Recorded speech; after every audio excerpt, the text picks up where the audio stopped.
A flight attendant refused a glass of water to a quiet man in first class. She had no idea who he really was, or what would happen when the plane landed. Before we start the story, comment below where in the world you're watching from today. And if you enjoy stories like this, don't forget to hit the subscribe button. The airport was buzzing with activity, the kind of hum that never really stopped. Rolling suitcases, loudspeaker announcements, the shuffle of impatient footsteps. In the middle of all this movement, a family of 4 moved calmly through the crowd. Jonathan, the father, wore a fitted black suit, not a wrinkle in sight. His face stayed calm, serious, giving away nothing. Beside him walked his wife, Amina, dressed in a soft beige coat and carrying a dark brown leather handbag. She held the hand of their daughter, Layla, while their son, Amir, walked just behind, pulling a small silver suitcase. There was nothing flashy about them. No logos, no loud voices, no rushing. But people still moved out of their way. There was something about the way Jonathan walked, about how Amina carried herself, like they weren't used to waiting in lines or being questioned, like they belonged everywhere they went. They reached the first-class gate. The airline worker glanced at their tickets without much interest. "Enjoy your flight," he mumbled, scanning each one. Jonathan gave a polite nod. Amina offered a quiet smile, and the children followed their parents through the gate without a word. Inside the aircraft, the first-class cabin was already half full. The air smelled like new leather, warm lighting reflected off polished surfaces, and soft music played in the background. Jonathan took the window seat, Amina beside him, and across the aisle, Layla and Amir settled into their own seats. They didn't talk much, just soft glances between each other, a nod here and there. The family didn't act impressed or out of place. They had done this many times before. Rebecca, the senior flight attendant, moved through the aisle with fast, trained steps. Her navy blue uniform was crisp, her blonde hair tied back perfectly, and her face held a fixed smile that didn't quite reach her eyes. She glanced at each passenger, checking seatbelts, offering forced greetings. When she looked at Jonathan's family, her smile froze for a moment. Her eyes swept over their quiet, well-dressed appearance, then narrowed just slightly. She didn't say anything, just gave a brief nod and kept walking. It didn't take long before someone behind Jonathan's row asked for water. A middle-aged man in a suit, clearly a regular flyer. Rebecca smiled at him warmly. "Of course, sir. Sparkling or still?" She returned a minute later with a bottle, glass, and a cloth napkin.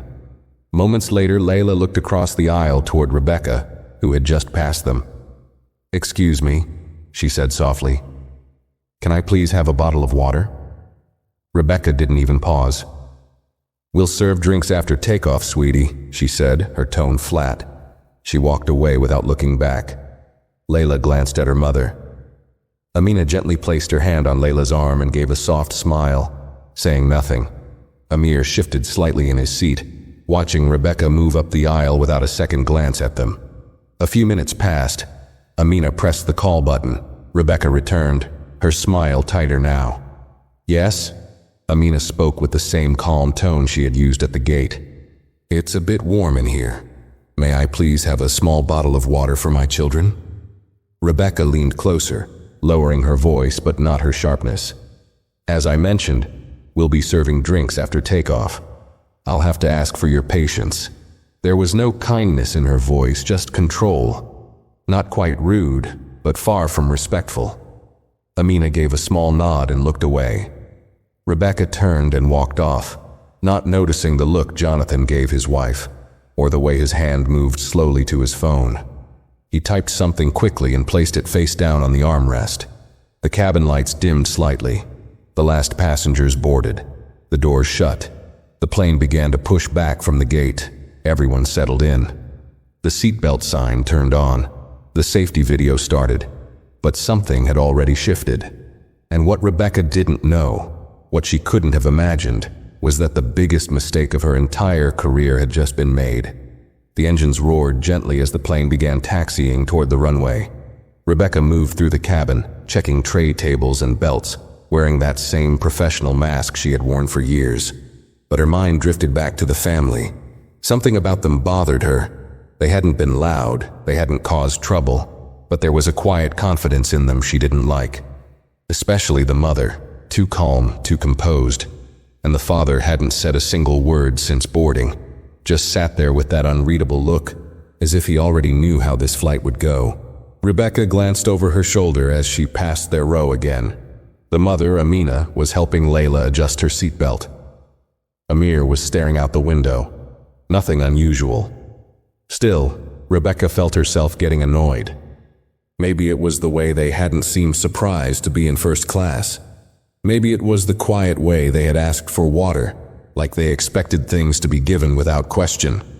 Rebecca had seen it before. People who thought money meant manners didn't matter. The wheels lifted from the ground and the aircraft climbed smoothly into the sky. A soft chime rang through the cabin as the seatbelt sign turned off. Rebecca stood near the galley, pouring water into glasses for the front row. Another attendant, Chloe, stepped beside her, sorting snacks. "Do you want me to do the second row?" Chloe offered. Rebecca shook her head. "No, I've got it." She returned to the aisle, carefully balancing a tray with glasses. The man in seat 2A smiled as she handed him his drink. She gave him her best customer service smile, then moved to the next seat. But when she reached Amir and Layla, she paused. She looked down at them for a second too long, then skipped their row entirely. Layla blinked. "Excuse me," she said again, a little more softly this time. "May I have some water now?" Rebecca didn't stop walking. "I'll come back to you," she said curtly, her eyes already on the next passenger. But she didn't come back. Jonathan watched all of it quietly. His expression didn't change, but his phone buzzed once on the armrest. He glanced at it, nodded slightly, and turned the screen over again. Chloe noticed the exchange from the galley. She leaned toward Rebecca, her voice low. "Hey, did you skip the kids on purpose?"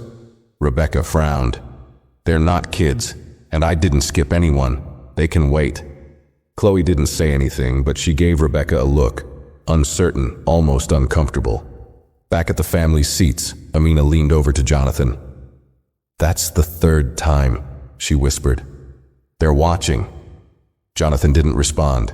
He picked up his phone again and typed a short message. Then he put it away. Up in the cockpit, the captain's radio buzzed to life.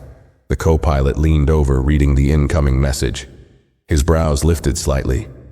"Sir," he said, glancing at the captain, "we just got a direct alert from King Aviation Holdings." The captain straightened. "What kind of alert?" The co-pilot looked at him carefully. "Founder is on board, seated in 1A, special protocol flagged, immediate attention required." The captain went still for a moment. Then he reached for the intercom button. Back in first class, Rebecca continued pouring drinks, unaware that the quiet man she had ignored was no ordinary passenger, and that her choices had already started working against her. The captain stepped out of the cockpit without a word, smoothing down his uniform jacket as he walked calmly but directly into the first-class cabin. The sudden appearance of the pilot caught the attention of several passengers. Heads turned. Conversations paused. Even Rebecca hesitated when she saw him heading in her direction. He didn't speak right away. He scanned the rows until his eyes landed on Jonathan, the man in the first seat, the man who hadn't raised his voice once. The captain approached slowly, respectfully. "Sir," he said in a steady tone, "is everything all right?" Jonathan looked up, his voice quiet but clear. "Not yet," he replied, "but it will be." The captain gave a small nod and stepped back. That was all the confirmation he needed. He returned to the cockpit. Rebecca stood frozen. She had never seen the captain walk into the cabin for a passenger unless something serious had happened. She turned toward the galley, her chest tightening. Chloe watched her with a confused expression. "What's going on?" Chloe asked. Rebecca forced a shrug. "I don't know." But she did know. She just didn't want to admit it. Something was off. The way the captain looked at that man, the way he spoke to him, like he already knew who he was. Rebecca tried to brush it off. Maybe he was just a high-level executive. Maybe it was a coincidence. She turned back to the drink cart, but her hands were shaking now. She couldn't explain why, but something about Jonathan's silence scared her more than any angry passenger ever had. Meanwhile, Jonathan remained seated, calm as ever. Amina leaned in. "It's done?" He nodded. "Yes." Layla glanced at them. "What did you do?" Jonathan looked at his daughter and said, "Sometimes, when people don't see you, you remind them who you are." The rest of the cabin didn't know what was unfolding, but the atmosphere had changed. The air felt heavier, like the moment before a storm. Some passengers noticed Rebecca's nervous movements, the way she kept glancing at the front of the plane. Rebecca picked up the intercom phone, dialing into the cockpit. "Captain, is there something going on I should be aware of?" There was a long pause on the other end. Then the captain's voice returned, cold and firm. "Yes, Miss Fields. You'll be informed shortly." Click. She stood there, hand still on the receiver, as a cold feeling spread through her chest. Something was wrong, very wrong. And the worst part was, whatever it was, had already begun. Rebecca tried to steady her breathing as she returned the intercom phone to its place. Her palms were damp now, and her usual confidence had started to slip. She turned back toward the aisle and caught Chloe watching her again. "You all right?" Chloe asked under her breath. Rebecca forced a tight smile. "Yeah, just tired." But she wasn't tired. She was rattled. She couldn't stop thinking about the look the captain gave that man. The same man she had brushed off earlier, more than once. And now he had the captain stepping out mid-flight and answering to him like some sort of top official.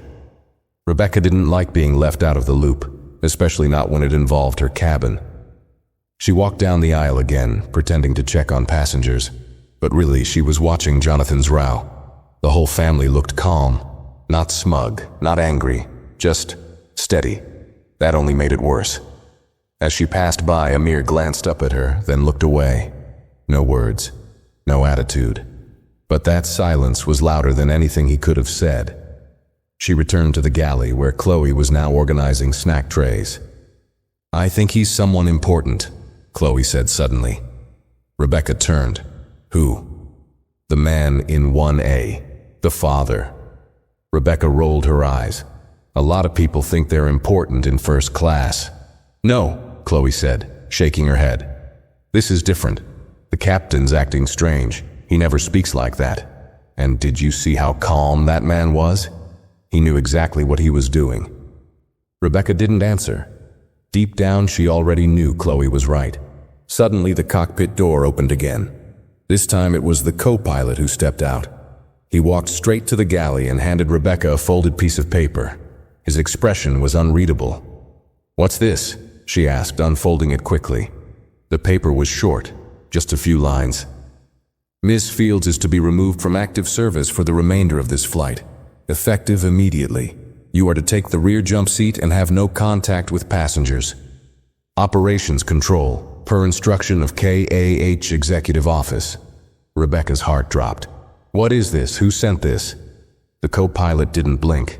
"It came directly from the executive office, that's all I can tell you." Rebecca looked at him, her voice rising slightly.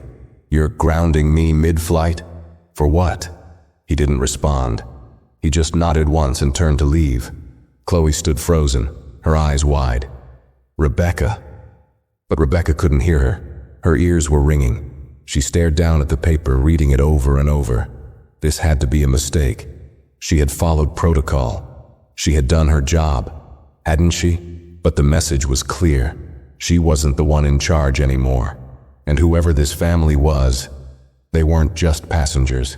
They were the reason her world was about to collapse. Rebecca stood in the narrow galley, frozen, the paper trembling slightly in her hand. Her stomach felt hollow. Her chest tightened. This couldn't be real. In all her years with the airline, she had never been removed mid-flight, not even close. She had trained junior staff, led difficult flights, handled emergencies. She was respected. People followed her lead. And now, she was being quietly pushed out. No warning, No explanation beyond a printed note. She turned toward Chloe, her voice low and harsh. "This has to be a mistake." Chloe didn't look convinced. "Rebecca." "That order came from corporate." Rebecca stepped forward, whispering quickly. "For what? For not bringing water right away?" "I didn't scream at anyone. I didn't insult anyone. I followed standard procedure." "You didn't treat them the same as the others," Chloe replied, careful with her words. "You know that." "They were the only ones who asked before takeoff," Rebecca snapped. "You think this is about water?" Chloe hesitated, then looked away. Rebecca clenched her jaw. It's something else. They must know someone. They must be." Her voice stopped mid-sentence as realization hit her like a punch to the gut. She turned her head slowly and looked toward 1A. Jonathan sat still, relaxed, one hand resting on the armrest, the other gently tapping on his phone. Amina was reading something on a tablet. The children were watching a movie quietly, headphones in. Not one of them had raised their voice. Not once had they made a scene. And yet somehow their silence had caused more disruption than any shouting passenger ever could. Rebecca felt the air turn heavier. She walked slowly back to the front of the cabin. Passengers were beginning to notice the tension now, how she had suddenly disappeared from the aisle, how she wasn't serving drinks anymore. A few gave her curious glances. One man near the front whispered something to his wife and nodded toward Jonathan's row. When Rebecca reached the last row of first class, she paused beside Jonathan. She lowered her voice, trying to sound composed.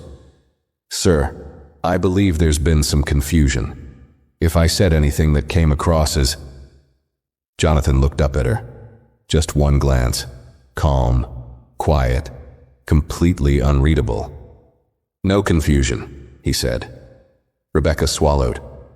"I wasn't aware of any special protocol regarding your family. If I had been notified earlier." He held up a hand, not aggressively, just enough to stop her words. "You assumed you didn't need to be," he said softly. The sentence hit her like a slap, even though his tone never changed. Amina didn't look up. She kept reading. Rebecca's hands tightened into fists at her sides. "I didn't mean any harm," she said quickly.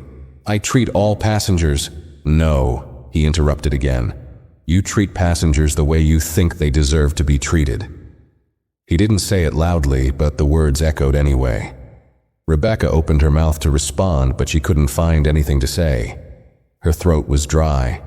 Her thoughts were racing too fast. Jonathan returned his attention to his phone. "You've been relieved of duty," he said calmly. "You should take your seat now." Rebecca's heart pounded. She looked around. Chloe stood further back, watching carefully. The other passengers nearby had gone quiet, pretending not to listen, but absolutely listening. And so, for the first time in her career, Rebecca Fields did what she had never done before on a flight. She walked slowly past the passengers she once gave orders to, past the people she used to correct and control, and headed toward the back of the plane. Not as the one in charge, but as the one who had just been removed. The aisle felt longer than usual. Each step echoed with the sound of her authority slipping away. Rebecca's shoes tapped softly against the cabin floor as she made her way down the aisle, her shoulders stiff and face blank. But inside, everything was falling apart. She passed row after row of silent passengers. Some glanced at her discreetly. Others didn't bother to hide their stares.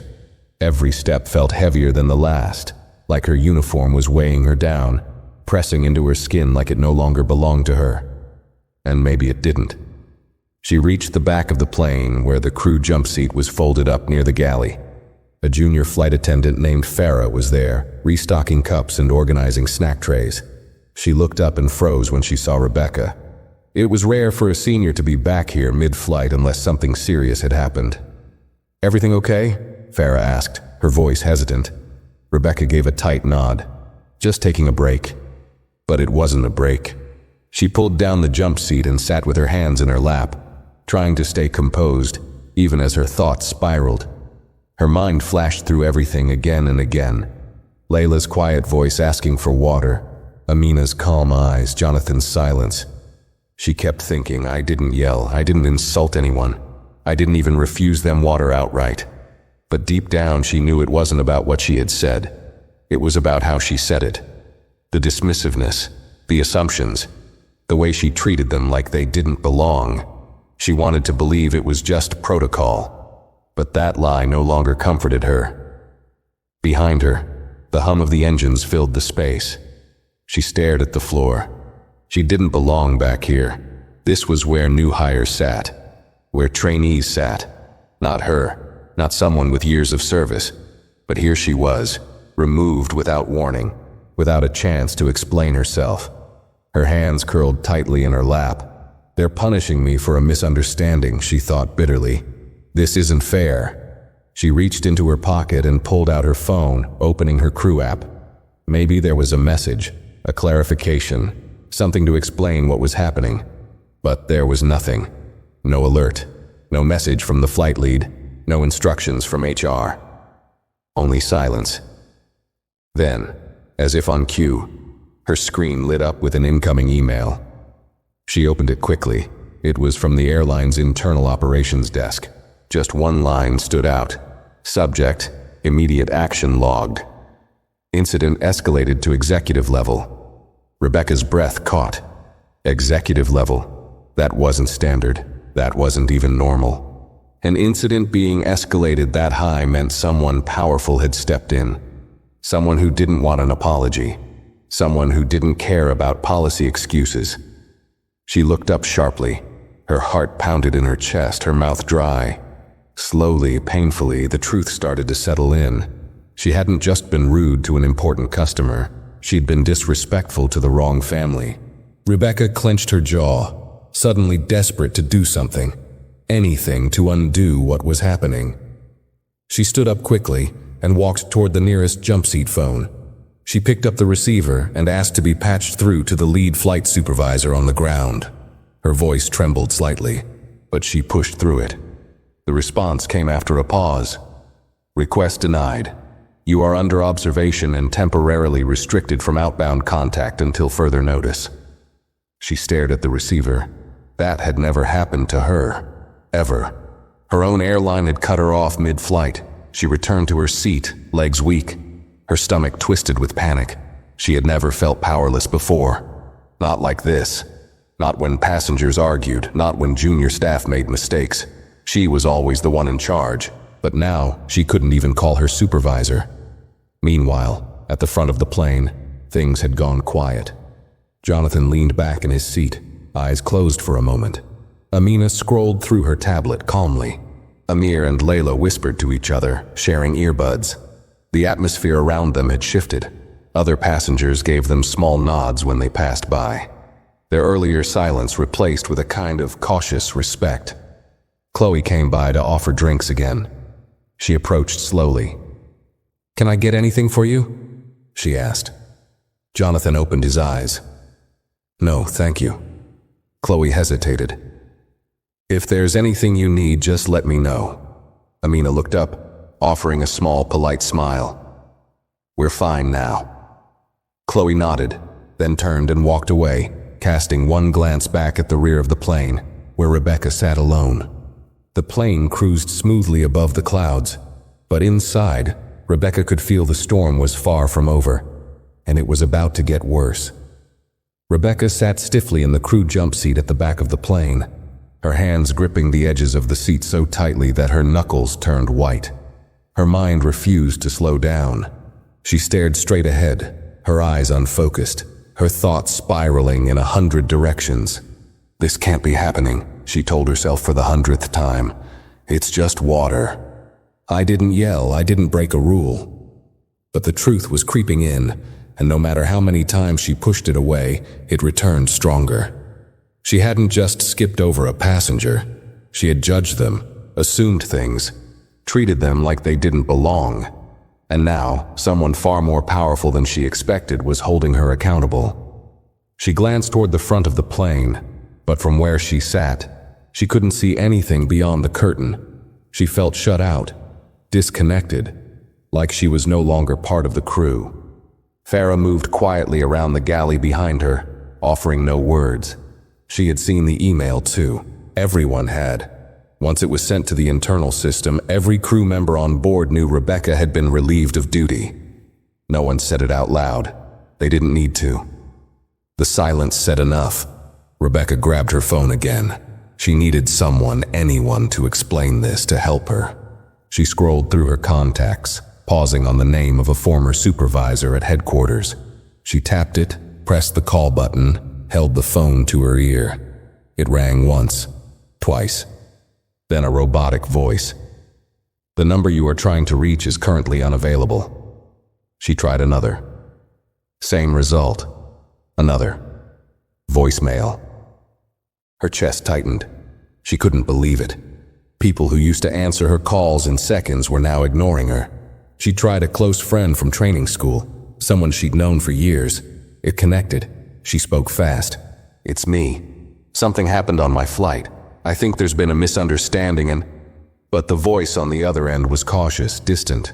"Rebecca, I don't think I can talk right now." "What? Why?" A long pause. Then quietly, "You're trending on the crew forums." Rebecca's throat went dry. "What are you talking about?" "There's a report, a passenger complaint. Someone said you denied service to the founder's family, the Kings."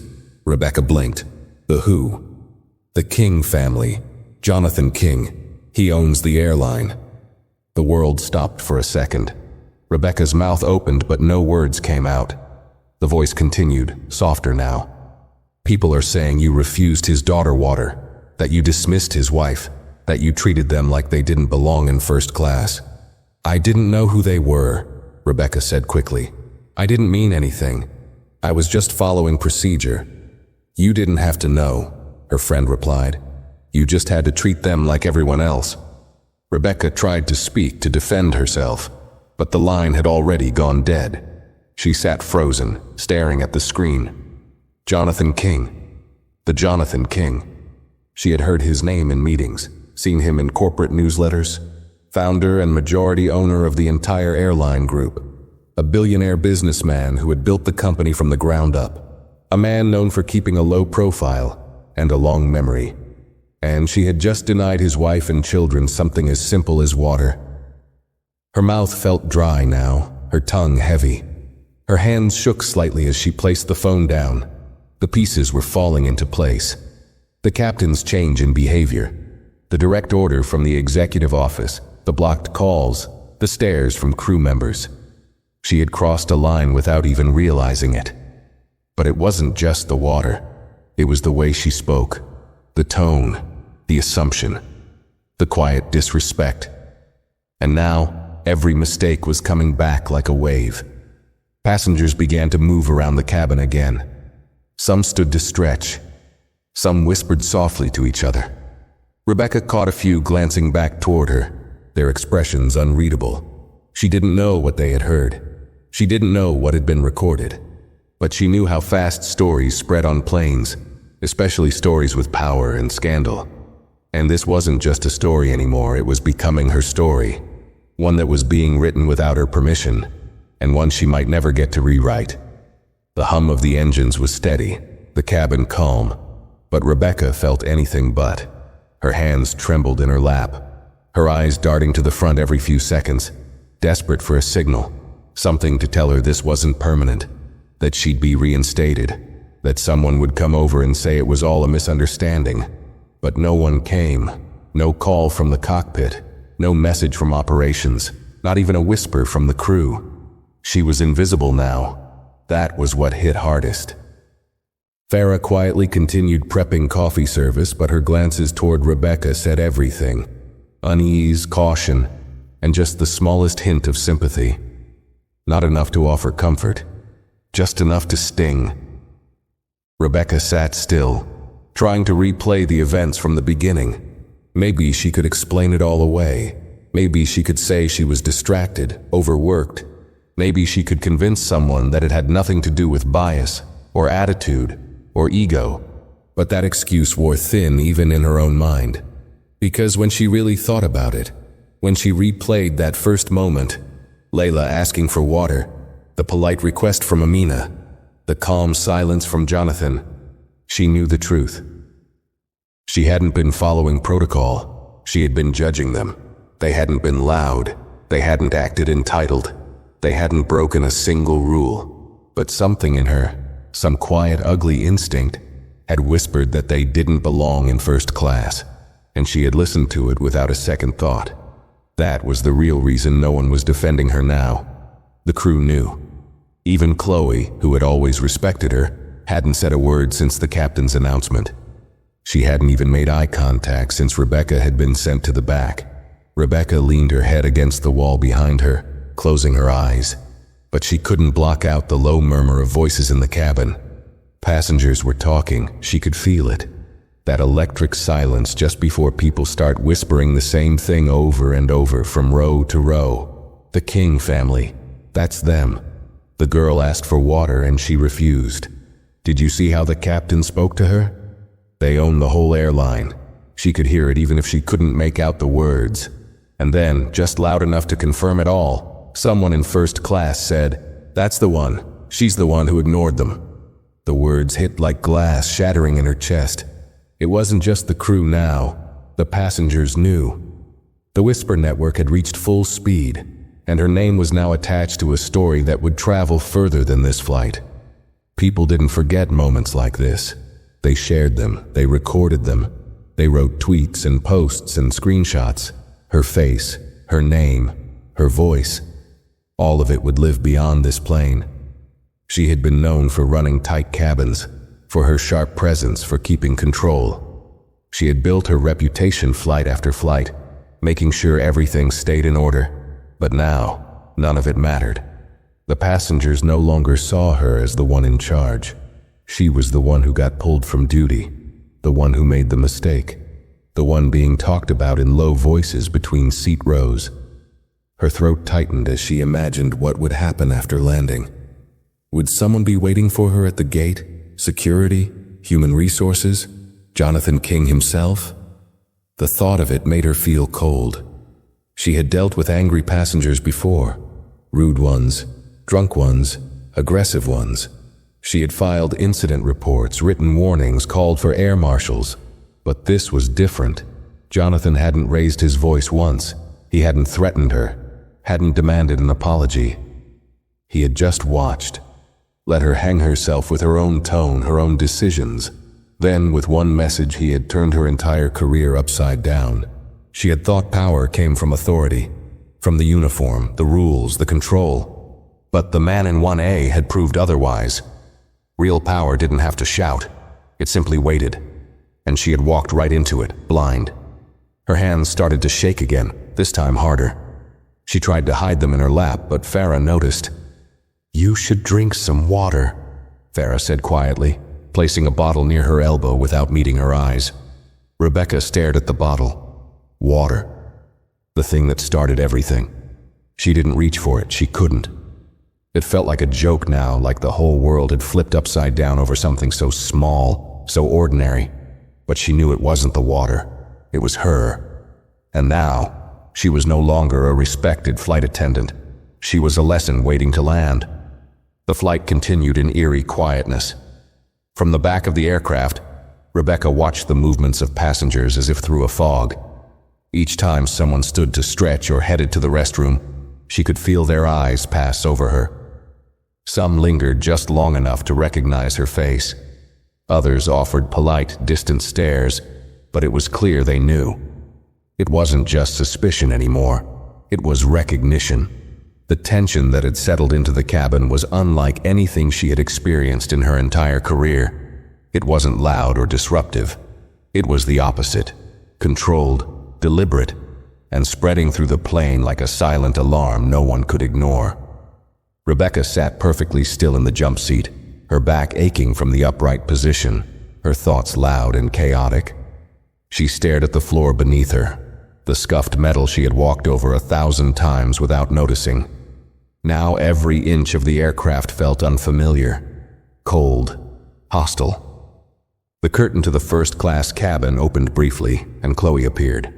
She held a tray in one hand, returning from delivering a second round of drinks. She met Rebecca's eyes for just a moment, just long enough for Rebecca to see it. hesitation, pity, but also something else. Distance. Chloe didn't speak. She turned and disappeared behind the curtain again without a word. That silence was the final blow. Chloe had always respected her, always come to her for advice, trusted her judgment. But now, even Chloe wouldn't stand next to her. Rebecca swallowed the dry lump in her throat and pressed the heel of her palm against her forehead. Her head was pounding, and not from the altitude. Her phone buzzed again, vibrating softly against her leg. She picked it up, hoping, begging for a message from her manager. Maybe someone had called in to pause the escalation. Maybe someone had come to her defense. But it wasn't her manager. It was another email. Subject: Executive Directive, Flight 2087. From Vice President, In-Flight Operations. Details: ground team instructed to intercept crew member fields upon arrival. Debrief scheduled immediately. Suspend access badge upon gate arrival. Uniform to be surrendered on site. Incident under executive review. Rebecca read it 3 times before she fully understood what it meant. Intercept, suspend, surrender. Her ears began to ring. Her heart beat so hard it felt like it might tear through her chest. They weren't just reviewing her actions. They were preparing to remove her from the airline, permanently. She had heard stories of attendants being let go. Stories passed around between crew during layovers or in break rooms. Most of them involved violence, theft, drunkenness. Never anything like this. Never someone like her. But this wasn't a typical situation. She hadn't just embarrassed herself. She had embarrassed the wrong family. Her eyes lifted toward the front again, her gaze locking on the drawn curtain that hid the first-class cabin from view. She couldn't see Jonathan King, but she didn't need to. His presence was felt through every action that had followed, every silence, every message, every decision that came without explanation. He hadn't lifted his voice once, hadn't asked for an apology. He didn't need to. One message. That was all it had taken. Rebecca suddenly felt small, not in a metaphorical sense, physically small, like the walls of the aircraft were closing in on her, like the space that once felt so familiar, so controlled, was now pushing her out, replacing her. She looked down at her uniform, the sharp creases, the embroidered name tag, the neat, polished appearance she had taken so much pride in.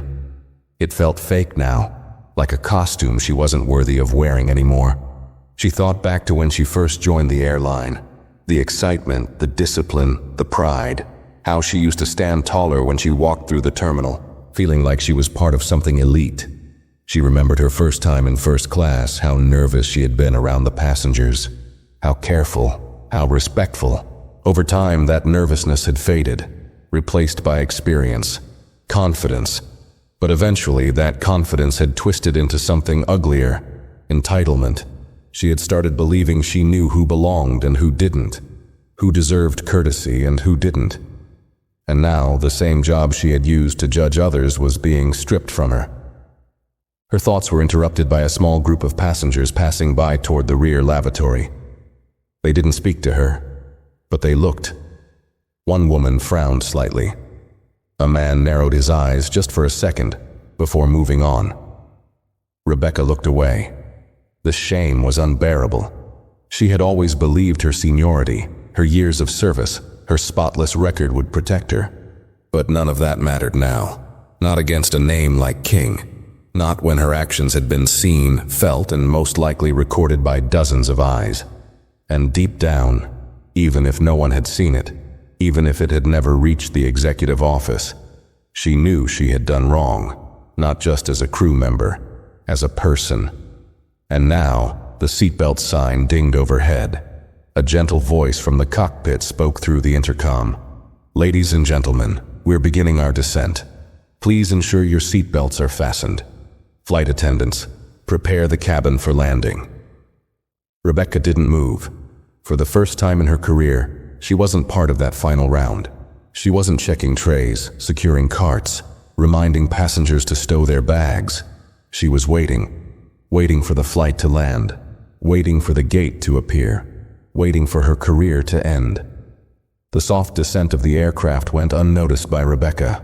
Her hands remained in her lap, cold and stiff, her mind far removed from the cabin and the gentle movements of the plane as it lowered through the clouds. Every shift in altitude, every slight turn in the sky, felt meaningless now. She wasn't a part of this flight anymore, not in any way that mattered. She sat like a passenger, but not quite. Not with the others, not with the crew. She was somewhere in between, stuck in a purgatory of silence, watching everything fall apart around her, unable to speak, unable to stop it. The seatbelt light blinked on, followed by the final pre-landing announcements. Chloe moved up and down the aisle, checking rows. Farah secured the galley equipment without speaking. Both of them avoided Rebecca's eyes. Even passengers stopped glancing at her now. It was like she had already disappeared, like she was no longer someone who worked here, no longer someone worth noticing. The plane tilted gently, lowering toward the runway. Rebecca tried to slow her breathing, tried to keep her hands from shaking, but she couldn't stop thinking about what was waiting for her just beyond the gate. That email hadn't been vague. She was to be intercepted and her badge suspended on sight. They were going to take her uniform, right there at the airport, like she was a problem being removed, not a person who had once given years to the airline. She imagined it. Security standing by as she stepped off the plane. Someone from HR. Maybe even a representative from King Aviation Holdings. Would Jonathan King be there too? Number he wouldn't need to be. He didn't strike her as the kind of man who chased down punishments. He gave the order once, and it was followed all the way down. The wheels touched down on the runway with a smooth but final thud, followed by a slow deceleration that matched the tension hanging in the cabin. Some passengers clapped politely. Others unbuckled early, eager to get off. But no one said a word to her. Rebecca stared at the exit door near the front of the plane, now clearly visible from where she sat. The boarding bridge was already being attached. The airport's familiar gray walls filled the window, but nothing about them felt familiar anymore. Then the intercom clicked again. The captain's voice returned, this time more formal. "Ladies and gentlemen, welcome. The local time is 3:43 p.m.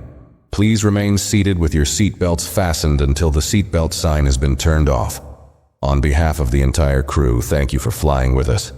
The ding of the seatbelt light switching off sounded like a drum in Rebecca's ears. Passengers rose, bags shifted. People reached overhead for their luggage. The usual small talk began.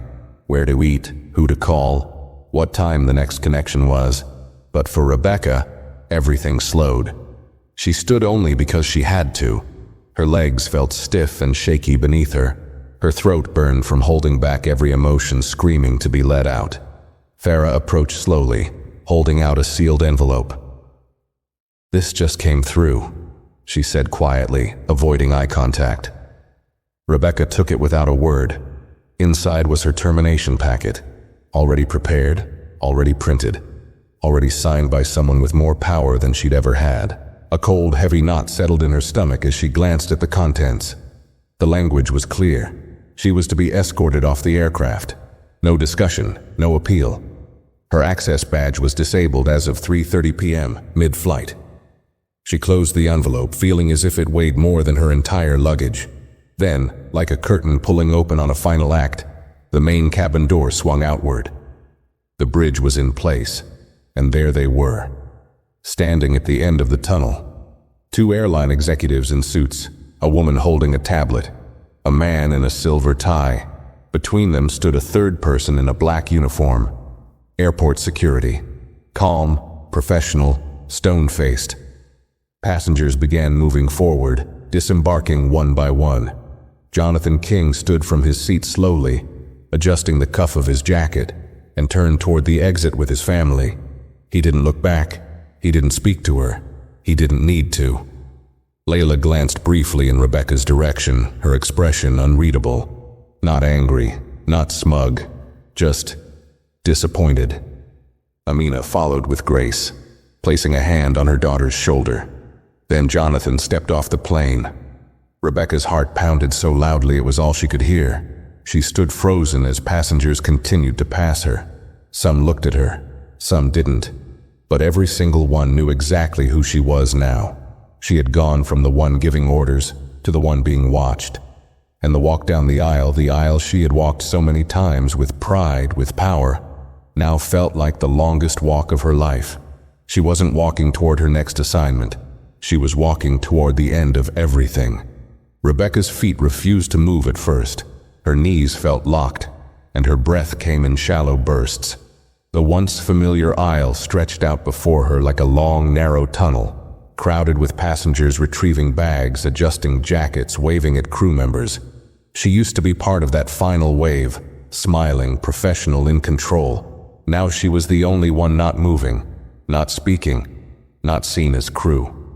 She gripped the back of a seat for balance, trying to calm the shaking in her hands. Her name badge still clung to her chest, sharp and metallic, but it no longer held meaning. It was just a decoration now, soon to be taken, along with the uniform that had once made her someone. Finally, the line moved forward enough for her to step into the aisle. She walked slowly, stiffly, careful to keep her posture straight, but her eyes didn't meet anyone's. The voices around her were hushed now, full of restrained energy, the kind people used when something serious was happening and they didn't know if they were supposed to act normal or not. Some passengers looked at her, some didn't. A few whispered behind their hands. No one smiled. As she passed through the first-class section, the silence grew louder. She could feel every set of eyes on her back. The same seats she had confidently commanded hours earlier now felt foreign. The air itself seemed different, heavier, like the atmosphere knew what had happened and refused to forget. Then she reached row 1. Jonathan's family was already gone, but their seats were still untouched. Blankets folded, headrests neat. The only sign they had even been there was a small bottle of water left in Layla's cup holder, still unopened, still full. Rebecca paused for a fraction of a second, her gaze locking on that bottle like it was some kind of cruel reminder. She moved on. As she neared the exit, the curtain that usually separated her from the outside world felt thinner than ever. She could see the executives waiting just outside the aircraft. No emotion on their faces, no sympathy. The woman with the tablet was already tapping in details, her fingers moving fast. The man beside her held a folder, no doubt containing everything they planned to say. She could only imagine how many termination letters they'd delivered before. But this one wasn't like the others. This one wasn't about theft, or misconduct, or criminal behavior. This was about judgment. She had looked at a family, calm, respectful, kind, and decided they didn't deserve a bottle of water. She had looked at their clothes, their skin, their silence, and decided they weren't first-class material. And now, because of that decision, she was about to lose everything. As she stepped through the door, a stiff breeze from the jet bridge hit her like a slap. She flinched, barely. The man in the silver tie stepped forward. "Miss Fields," he said, "you'll come with us, please." She nodded, saying nothing. What could she say? The hallway echoed with her footsteps as they led her forward. Passengers behind her exited normally, unaware of the tension just seconds ahead of them. But those who had seen, those who had watched her walk that aisle, they would remember, they would talk, and it would spread. She glanced at the airport walls, so familiar yet so harsh now. Every step forward felt like she was walking deeper into something she couldn't escape. They led her toward a side corridor, away from the public gates. She knew this route. It was used for VIPs and security removals. Discreet, quick, quiet, just like her downfall. They entered a small, sterile room with a table, 2 chairs, and a single cabinet. The woman with the tablet handed her a form. "This confirms your immediate removal from duty and access to all flight operations." Rebecca stared at it. "That's it?" she asked, her voice raspier than she expected. The man in the silver tie didn't blink. "This is not a suspension. This is final." She swallowed hard. "I didn't even get a chance to explain." "You were recorded," he said calmly. "Twice. By passengers. By your colleague. And the complaint came directly from King Aviation Holdings." Rebecca's stomach turned. "I didn't mean—" "It's not about what you meant," the woman interrupted. "It's about what you did." Rebecca looked down, her hands trembling.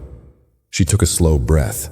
Then quietly, she asked, "Do I have to surrender my uniform here?" The woman nodded. "Yes, there's a changing room down the hall. You'll return your badge, wings, and any airline property. You'll be escorted out through a secure exit." Rebecca's world began to spin. Everything she had built, every overnight flight, every holiday she had worked, every extra shift she had picked up, gone.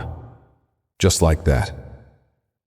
She took the uniform bag and walked down the hallway, her eyes stinging. The door to the changing room clicked shut behind her, and for the first time since joining the airline, she cried. Not because she was fired, but because she finally understood why. Inside the small, cold changing room, Rebecca stood in front of a metal bench, her uniform bag clutched in one hand, her fingers stiff. The overhead light flickered slightly, humming above her as she stared at her reflection in the narrow mirror mounted on the wall. Her hair was still neatly pinned back, her shirt still pressed. Her name tag gleamed. She looked like a flight attendant. But the longer she stared, the more she realized this uniform no longer belonged to her, and maybe it never really did. She sat down heavily on the bench. Her knees felt weak, like they'd been holding back all her weight until now. She let out a shaky breath, trying to control the rising panic in her chest. But the silence in the room swallowed her whole. Her throat tightened, her eyes burned, and before she could stop herself, a quiet sob escaped. It was the kind of sound she'd never let anyone hear before. She had always carried herself with pride. Not arrogance, she used to think. Just confidence. She was precise, professional, respected. But somewhere along the way, that confidence had grown sharp, cold. It had crept into her tone, into her glance, into how she spoke to people she thought didn't belong. And now, here she was, alone, stripped of everything. She took off her name tag first, slowly unclipping the silver plate from her chest and placing it into the bag. Then the blazer, the blouse, her scarf, her ID badge, which no longer opened any doors, her wings, those tiny silver pins she'd been so proud to receive in training. She held them in her hand for a long moment before finally letting them drop into the bag. The metallic clink they made echoed in the empty room like a closing door. She changed into the plain clothes she had stuffed into her carry-on, simple jeans and a t-shirt. No one would recognize her now. No one would know who she used to be. But she felt the weight of that uniform even after taking it off, like it had been stitched into her skin for too long. When she finally stepped out of the room, the woman with the tablet was waiting. She took the uniform bag without a word and checked it off her list. "You're clear to exit," she said. Rebecca nodded silently. 2 security officers joined her without being asked. Not close enough to touch her, not aggressive, but their presence made everything final. They didn't say a word. They didn't need to. She followed them down a private hallway that led to a side door near the terminal exit, away from the main crowd, away from the passengers she used to greet and assist. As she walked, memories flashed without warning. Her first solo flight, a surprise upgrade for a young couple on their honeymoon, helping a nervous child calm down mid-air. Being thanked by families, by elderly passengers, by flight captains. The small wins that made the long hours feel worth it. And then, this. She reached the door, and one of the security officers swiped a card to unlock it. The outside air rushed in. No crowd, no press. Just the cold wind and the echo of her own footsteps. She hesitated at the threshold. She looked over her shoulder one last time. Not at the officers, not at the staff, but at the building behind her. The terminal, the gates, the place where she had given years of her life. It looked the same as always, clean, busy, normal. But to her, it would never feel normal again. She stepped outside. The door clicked shut behind her. And just like that, she was no longer part of the airline, no longer a senior crew member, no longer in the system. She was just Rebecca Fields, unemployed, forgotten. The phone in her pocket buzzed again. She pulled it out slowly, more from habit than hope. Another message from HR. Your final paycheck and severance details will be sent within 72 hours. Access to internal systems has been revoked. Any attempt to re-enter secure areas will be treated as a violation of company policy. She didn't react. What was left to react to? She walked toward the curb, not even sure where to go. The usual flow of passengers passed by, families loading into taxis, travelers dragging their suitcases, people rushing into the terminal with boarding passes in hand. It should have been noise. It should have been movement. But for her, it was just a blur. She pulled out her phone again and scrolled through her contacts, names that once meant support. Familiar voices she thought would always answer. She dialed one. Voicemail. She tried another. Disconnected, and another. Sorry, I can't talk right now. Every door was closing behind her. Every connection she thought she had was already turning cold. Not because of what she'd done, but because of who she'd done it to. Jonathan King didn't yell. He didn't threaten. He didn't ask for a scene. He watched. He listened. And then, with one text, he made sure she would never fly again. Rebecca sat down on the edge of a concrete planter outside the terminal, the hard edge digging into her legs. She stared at the parking lot, the lines of cars, the movement of life going on without her. For the first time in her life, she had nowhere to go. No gate to reach, no flight to board, no passengers to serve. She was alone. And worse than alone, she was erased. Rebecca sat on the cold edge of the concrete planter, arms crossed tightly over her chest, as the wind picked up and swept through the airport's drop-off zone. The sun was low now, throwing long shadows across the pavement, but she barely noticed. Around her, life continued. Travelers hurried by with purpose, families reuniting, couples waving goodbye, drivers loading bags into open trunks. A girl nearby laughed as she ran into the arms of someone waiting at the curb. The sound was distant, like it came from behind a thick wall. None of it felt real to Rebecca. Not anymore. She had always thought the airport was hers in some way. Her second home, her battlefield, and her stage.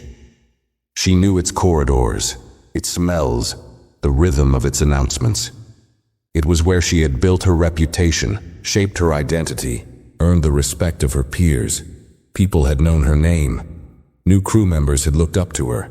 Supervisors had trusted her to handle difficult flights. Now she couldn't even go back inside. She reached for her phone again, not because she had hope left, but because habit still lived in her hands. She opened the crew messaging app, or tried to. Her access was already denied. A message flashed. User not found. Just 2 words, but they cut deep. In the world she had belonged to for so long, she no longer existed. She checked her airline email next, logged out, permanently. She opened her contacts list, scrolled past dozens of names, cabin leaders, scheduling officers, flight coordinators, people she had shared meals with during layovers, people she had covered shifts for, trained, mentored, stood beside in turbulence and emergencies. And yet now, even their names felt like strangers. Her thumb hovered over a contact she had saved years ago. Erica, a former flight partner, now working in a management role. They had shared long overnight flights together, shared gossip, jokes, tears.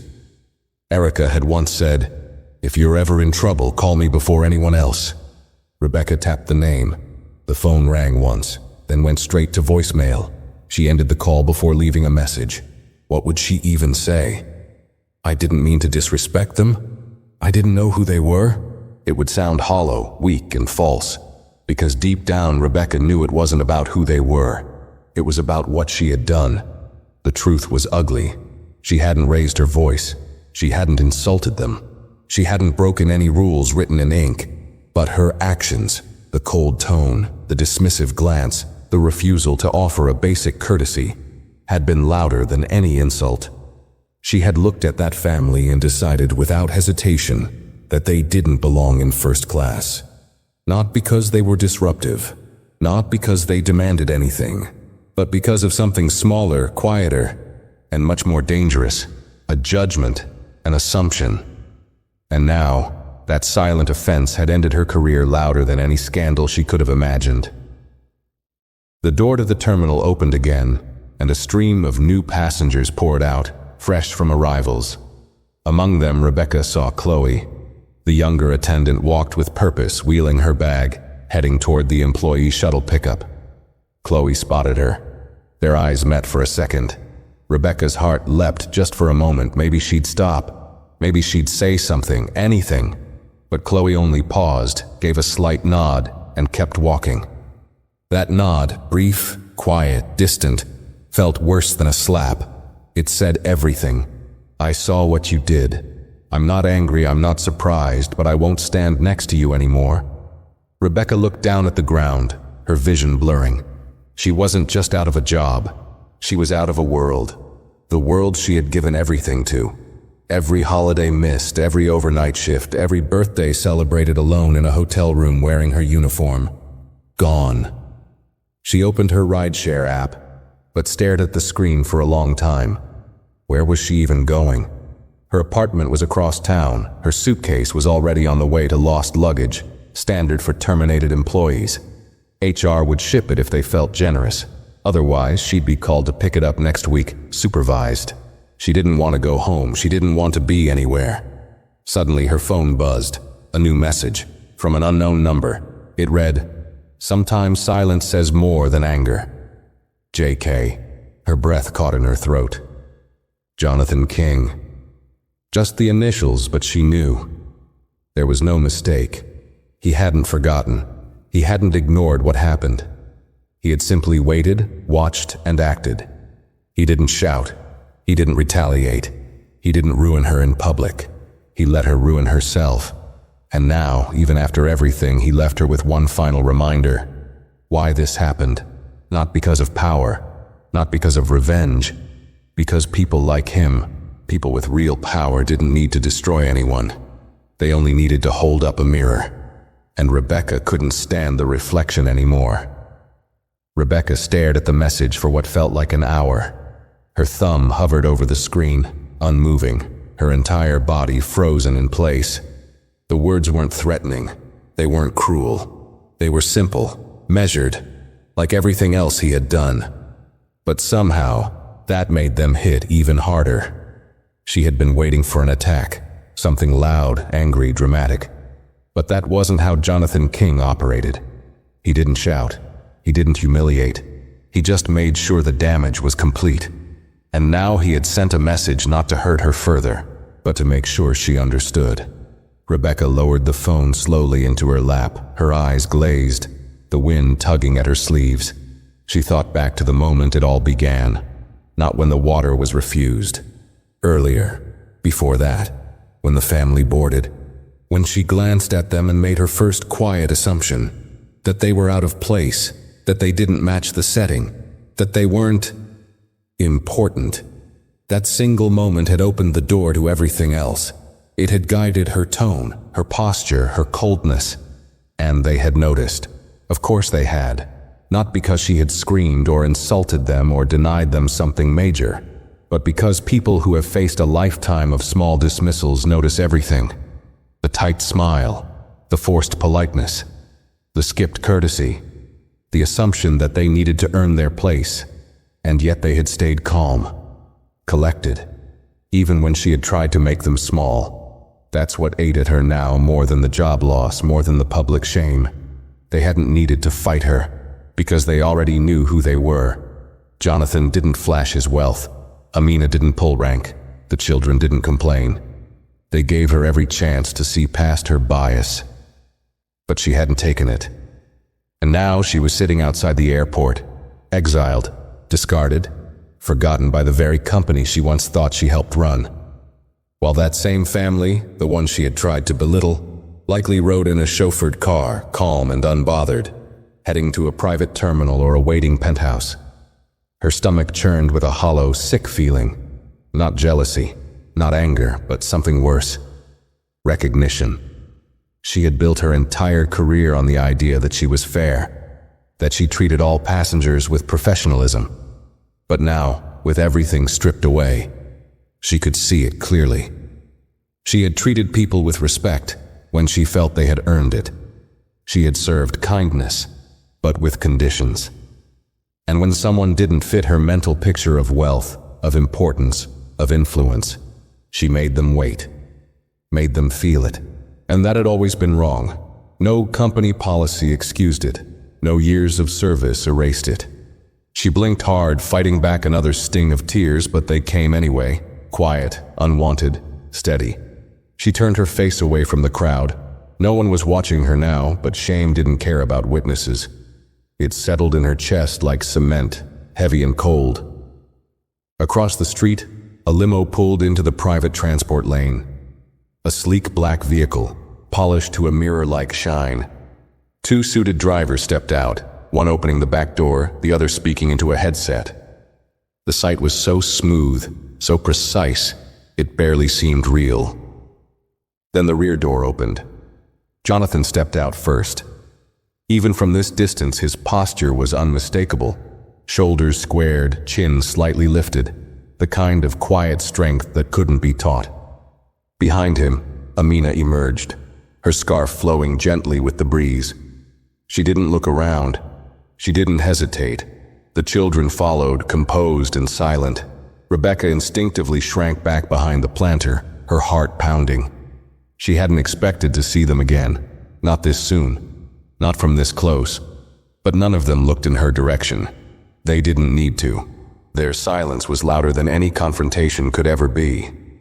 As they walked into a nearby VIP terminal, Rebecca remained frozen, half hidden behind the stone planter.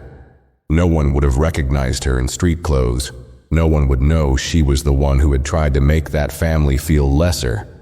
No one would know she had just lost everything because of it. But she would know.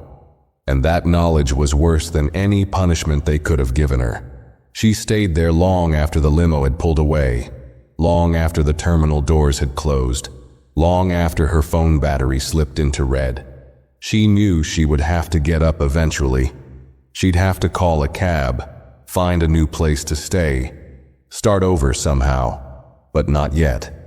Right now, she was still trying to understand how she had become the kind of person she swore she'd never be. Not cruel, not hateful, just careless.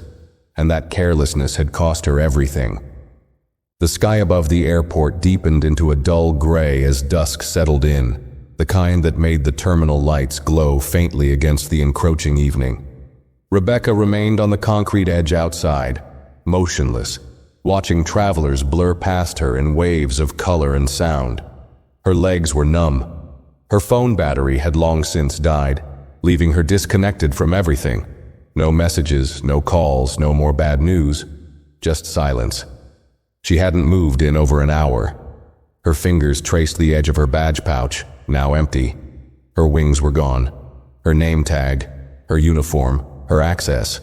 The tools and symbols that had once defined her were now zipped away in a corporate bag, sitting in some anonymous bin inside the HR office. And with them had gone her identity. She had always imagined her exit from aviation would come with a farewell party, a retirement cake, maybe a round of applause from a grateful crew. Instead, it had come like this: a cold hallway, a signature on a form, a message from a man who never raised his voice but changed her entire future with one sentence. Rebecca slowly stood, knees stiff, back sore, bones heavy from the weight of shame.